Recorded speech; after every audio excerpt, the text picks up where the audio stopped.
Wabarakatuh. Perkenalkan, nama saya Alvin dari Fiansyah dari Prodi Ilmu Al-Quran dan Tafsir, Fakultas Usuluddin dan Dakwah, Universitas Islam Negeri Madura.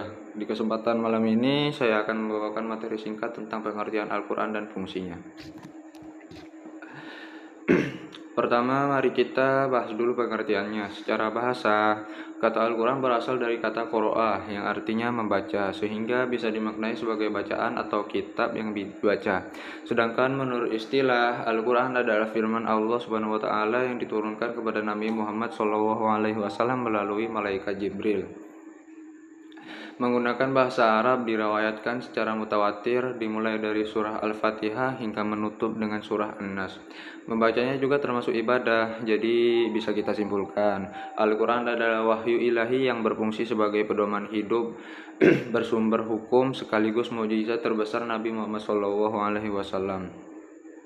Selanjutnya, mari kita masuk ke fungsi-fungsi utama Al-Quran. Fungsi yang paling mendasar adalah sebagai petunjuk hidup atau hudan. Dalam akidah, Al-Quran mengajarkan tauhid dan keimanan kepada hal-hal gaib.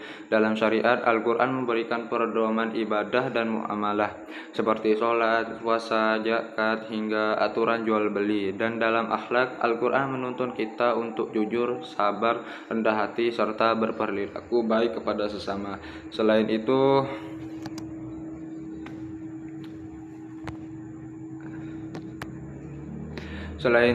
Al-Quran juga menjadi sumber Islam, misalnya hukum ibadah, hukum muamalah, seperti warisan larangan riba, hingga hukum pidana seperti pencurian. Semua itu dijelaskan agar manusia hidup teratur dan jauh dari kerusakan. Fungsi lainnya, Al-Quran adalah peringatan dan nasihat. Di dalamnya ada peringatan tentang dosa dan pahala, surga dan neraka, serta kisah-kisah umat terdahulu sebagai pelajaran bagi kita semua. Bukan hanya itu, Al-Quran juga berfungsi sebagai mukjizat dari sisi bahasanya. Tak ada satupun manusia yang menandingi keindahan susunan ayat-ayatnya. Bahkan banyak fakta ilmiah yang dijelaskan Al-Quran, seperti proses penciptaan manusia dan alam semesta. Selain itu, fungsi utama tadi, ada juga fungsi lainnya. Al-Quran disebut sebagai asy-syifa atau penyembuh, baik penyakit hati maupun jasmani. Ia juga disebut sebagai Al-Furqan, pembeda antara kebenaran dan kebatilan. Nah, dari sini kita bisa pahami bahwa Al-Quran bukan hanya sekedar bacaan, tapi juga panduan terlengkap untuk hidup kita di dunia sekaligus bekal menuju akhirat kelak.